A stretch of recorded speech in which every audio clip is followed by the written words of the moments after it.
Hey, welcome to another episode of the Free to Be You podcast. I'm your host, Megs, and I've got a really powerful topic to dive into with you today, one that I believe resonates deeply with many of us, and that is learning to forgive ourselves.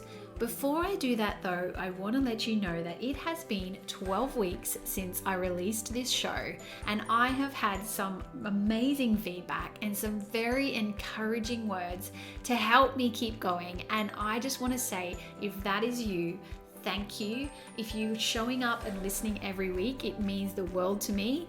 And this message of helping people and giving people the permission to feel free to show up as the truest and most real version of who they are is the reason that I'm here.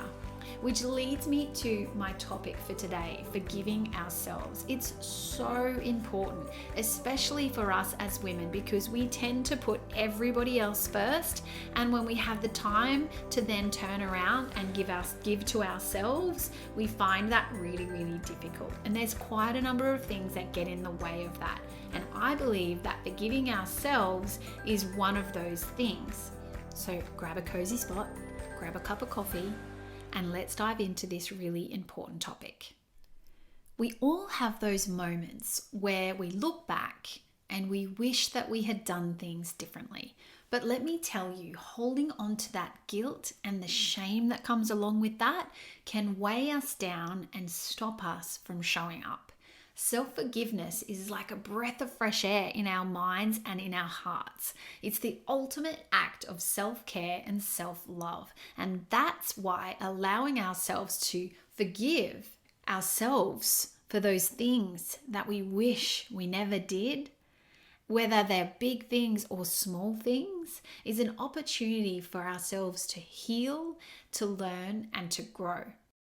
So why is self-forgiveness worth embracing? Well, for starters, it's a boost to our mental and emotional well-being. It's like freeing ourselves from a heavy burden that's been holding us back. And not only that, but self-forgiveness, it also opens doors to improve the relationships that we have with others. When we are kinder to ourselves, we are naturally going to extend that kindness to those around us.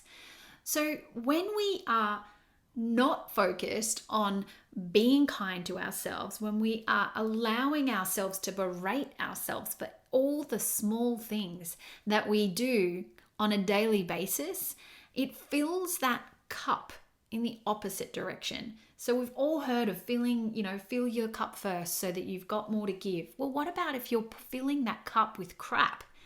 Filling that cup with all the things that you wish you didn't say or you wish you didn't do. That's not helpful either. And it's not a cup that you want to give from. We want to fill our cup with good things. So we need to make sure that we're getting rid of those things that are in the way of us feeling good about ourselves. So let's talk about that journey of self-forgiveness. It's not always easy, but it is really worth it. So I'm going to share with you some practical tips and steps that you can take to start this journey. One of the first things is practicing self-compassion. So you've got to acknowledge the things that you do. You've got to acknowledge those mistakes with yourself. And then we can dive into how you can then get rid of the negative emotions that are attaching to those things. And then we can embrace the personal growth that comes along with it.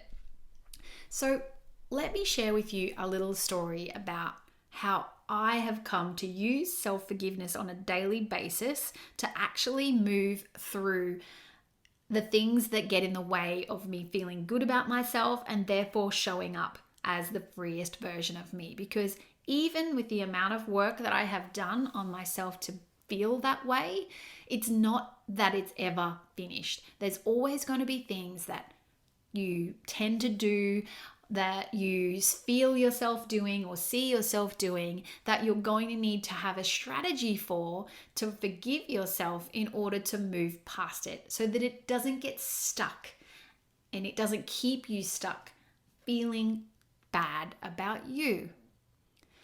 One of the things that I have been forgiving myself for recently is when I look in the mirror at the moment, I'm 45 now, and I've always been thin. I've never had a problem with losing weight. I've never had a problem putting on weight. But when we turn 40, and for those of you that are listening that may be nodding, you know what I mean. Like, it just doesn't go the same way anymore. Like, if I put on weight, I don't get rid of it as easily as I used to. And so I have really found myself over the last sort of 6 months or so being really unkind to myself when I look in the mirror or when I get dressed. And so that then affects my entire day. It affects how I show up with Luke, my partner, because I feel bad about me. So I'm not being my best self, and he feels that. And then he finds himself trying to make me feel better. And that's not fun for anybody. So what I have been forgiving myself for a lot in the last couple of weeks in particular is paying attention to how I'm talking to myself when I'm getting ready at the start of my day, or when I'm ending my day and I'm, washing the day off in the shower. Like, how I'm talking to myself and how I'm making myself feel is on me. So I am the one that needs to make myself feel better about that. And so what I've been doing is catching myself in the moment and letting it go by forgiving myself for feeling that way in the first place. I have every right to feel that way because sure, my clothes don't fit like they did before. I don't feel as energetic as I did before, but I know that I can do something about it. And the thing that's not going to help is giving myself a hard time about it. So I've been learning to forgive myself. So what that looks like is having a conversation with myself in the moment while I'm doing that. Forgiving myself for being mean to me. There's no way I would say that to anybody else that I love. So why? Why do we do that to ourselves? What's also interesting is how easily we can forgive the people in our life that we love. If it's our children or our partner, we find it a lot easier to forgive them for the small things, like I'm talking about, than we do ourselves. And I feel like the reason for that is because we have the opportunity to have a conversation with them and express it and make it a real, tangible conversation. When we're having a conversation with ourselves, most of the time it's in our heads. And so whatever it is that we're trying to forgive ourselves for, we're trying to have that conversation, and in the background is this other voice telling us that we don't deserve it, that we don't deserve that forgiveness. We're in a conversation with ourselves and in a conversation with that negative part of ourselves that tells us that we're not worthy of it. So we need to be aware of this. And what I have found is a really powerful thing to do is to write down how you're feeling. We've all heard of journals, and I can tell you that for a long time I was terrible at journaling. I really had to learn this as a practice, and it's something that I still turn back to now when I find myself not being able to self-regulate or hear my own thoughts. Write them down. Putting pen to paper can be so powerful because not only can you read the words back and see the ridiculousness of some of the things that you're thinking and feeling, but you have the opportunity to self-reflect and then make a choice. You get to slow everything down because when it's in your head, you are it's all bouncing around in there. So when we write it down, we can slow it down, we can read it back, and we can give ourselves a chance to self-reflect. So I've given you one example of something that I have to forgive myself for on a daily basis, and I can tell you that the power in that accumulating self-forgiveness that I'm feeling is really, really helping me to accept the fact that yes, I am a different size than I was in my 30s or even a few years ago, but that I'm still fine just the way that I am. But it's also giving me the opportunity to make a decision to do something about it. to go, okay, well, now that I've acknowledged it, and now that we've made it tangible by writing it down or bringing it into the light, now we can make a decision. We can make a choice to do something about it. Now, one of my values is personal responsibility.